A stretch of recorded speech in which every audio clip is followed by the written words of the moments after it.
बेटी कहे जाने वाली अंबा प्रसाद इस वक्त हमारे साथ मौजूद हैं और कांग्रेस की प्रत्याशी हैं। तो सबसे पहले मैम यही बता दीजिए कि आप कांग्रेस में एक लंबे समय से हैं और कांग्रेस का शासन भी रहा है।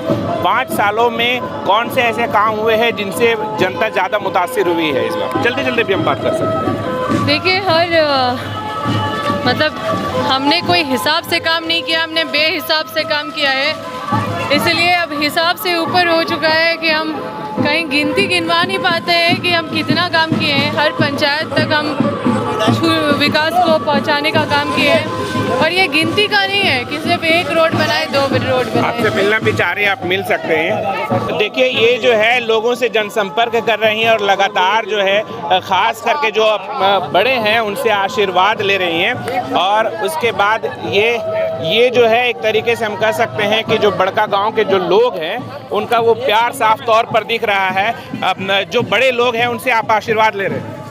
जी, उनके आशीर्वाद का हमारा लेना ही है, क्योंकि इतना बड़ा लड़ाई, इतना बड़ा जंग उनके साथ लड़ने वाले हैं।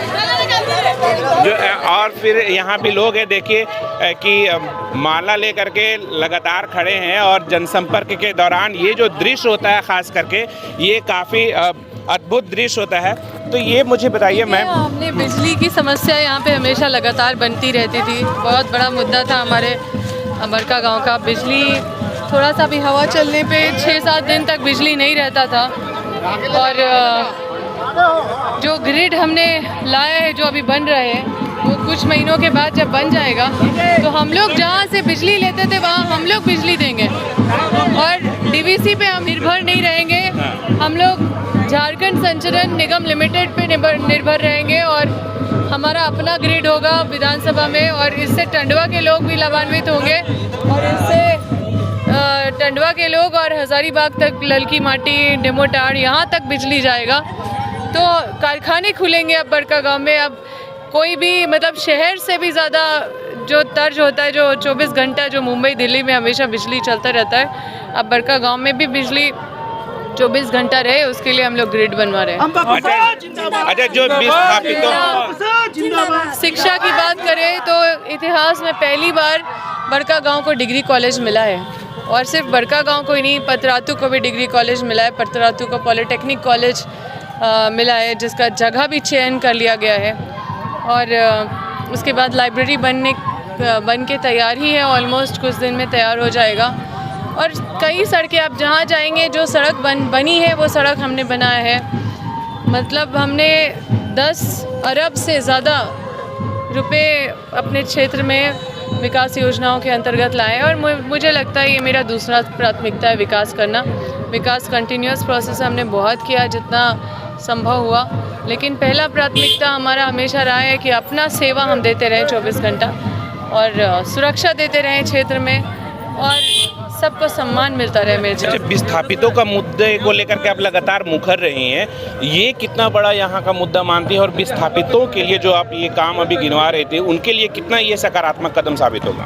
देखिए, विस्थापितों के लिए हमेशा हर सत्र में हमने आवाज़ उठाया है, विस्थापितों का आवाज़ को बुलंद किया है। एक विधायक का सबसे बड़ा अगर जिम्मेदारी है कोई भी जनप्रतिनिधि का, तो हमें लोग विधानसभा भेजते हैं। विधानसभा में हम कोई भी ऐसा विस्थापित का मुद्दा नहीं है जो हमने उठाया नहीं है। 5 लाख मुआवजा हम लोगों का सहयोग से लड़ के 5 लाख मुआवजा बढ़वाएं और उसके बाद गिद्दी में जो मेरा क्षेत्र नहीं पड़ता वहाँ पे भी जो रेंट में मतलब रेंट भी नहीं दे रहे थे CCL, जो एरिया को अधिग्रहित नहीं किया गया था लेकिन उसमें पूरा डंप कर दिया गया था, वो भी डंप कर दिया गया था कई चीज़ और उसका यूज़ भी नहीं कर रहा था, ना मुआवजा देने को तैयार था, न रेंट।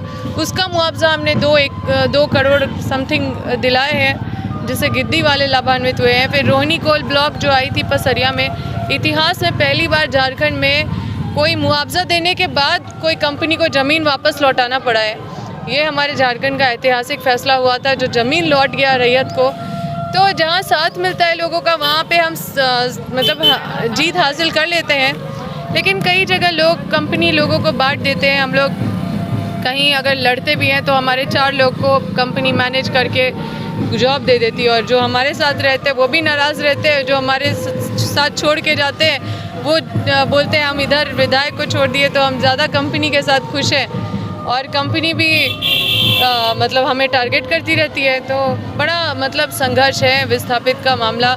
हमने सबसे बड़ा चीज़ जो किया है वो है विस्थापन आयोग का गठन को मुहर लगाया कैबिनेट में, जिसका प्रस्ताव पास है, जिसका रास्ता साफ हो चुका है, और उसके अलावा बहुत सारा प्लानिंग है, और हम लोग इस आवाज़ को बुलंद करेंगे क्योंकि सबसे ज़्यादा अन्याय अगर किसी वर्ग के साथ हो रहा है तो वो विस्थापित का। आपसे लोग ख्वाहिशमंद हैं मिलने के लिए, आप मिलते भी रहें, हम चाहेंगे कि आप मुलाकात भी करते रहें। और दरअसल देखिए, ये अभी अंबा प्रसाद का जनसंपर्क चल रहा है, और जनसंपर्क के दौरान लगातार जो लोग हैं वो इनसे लगातार मिल रहे हैं, और यही वजह है कि बीच बीच में वो आप तस्वीरों में देख भी पा रहे होंगे कि लोगों से मुखातिब भी हो रही हैं, लोगों का आशीर्वाद भी ले रही हैं, और लोगों से जो उनका प्यार है वो भी पा रहे हैं। लेकिन ये यहाँ पर मैं आपको बता दूं कि खास करके जब बड़का गांव की बात होती है तो बड़का गांव की बात में एक विस्थापितों की बात होती है। हालांकि विस्थापन के मुद्दे को लेकर के अगर हम कांग्रेस प्रत्याशी की बात करें तो जब ये विधायक थी तो इनका साफ तौर पर कहना रहा है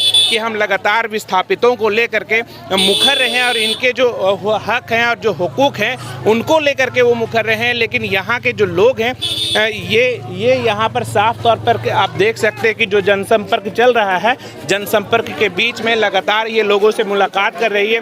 अच्छा, एक मैम एक जो सवाल है खास करके जो विस्थापन के मुद्दे को लेकर के आप जो बात बोल रही हैं, वो एक थोड़ा सा आप पर आरोप ये लगता है कि जो मुआवजा की राशि है वो जो आपने कहा था वो अभी तक वो पूरा नहीं हो पाया। सबसे बड़ी चीज़ है कि मैं मानती हूँ कि लोगों को हम पे बहुत विश्वास है, बहुत उम्मीद है, लेकिन जो मुआवजा की लड़ाई है वो तो हम लोगों के साथ लड़के, और केंद्र सरकार का जो ये व्यवस्था है ये तो व्यवस्था हमारा नहीं है, क्योंकि भारत सरकार का ये पूरा परियोजना है, इसको समझना होगा। क्योंकि एक अंबा प्रसाद मिलके पूरा देश भर का कोई भी चीज़ को बदल नहीं सकती, लेकिन हम इंटेंशन, मेरा इरादा ज़रूर है, इसलिए हम बोलते हैं, और इसके लिए अभी भी हम जब तक ये फुलफिल नहीं हो जाएगा, जब तक लोगों को नहीं मिलेगा न्याय, तब तक हम लड़ते रहेंगे, संघर्ष करते रहेंगे। ये भारत सरकार का परियोजना है जिसमें जो लोकसभा में चुने हुए लोग हैं वो लोग को जय श्री राम बोलने के लिए चुना जाता है क्या, और जो विधायक है उसको काम करने के लिए चुना जाता है। तो ये लोगों को समझना होगा कि केंद्र सरकार की परियोजना में अगर कुछ मिलता है तो उसको राज्य सरकार नहीं रोक सकती, वो तो लोगों तक पहुंचेगा ही। और वही है कि एनटीपीसी का पॉलिसी में नहीं है, एनटीपीसी का पॉलिसी में नहीं है कि एनटीपीसी का पॉलिसी में नहीं है, बोलता है मेरा पॉलिसी में नहीं है रोजगार देना, तो ये पॉलिसी तो केंद्र सरकार में बनता है। अडानी केंद्र सरकार से परियोजना लेके आता है।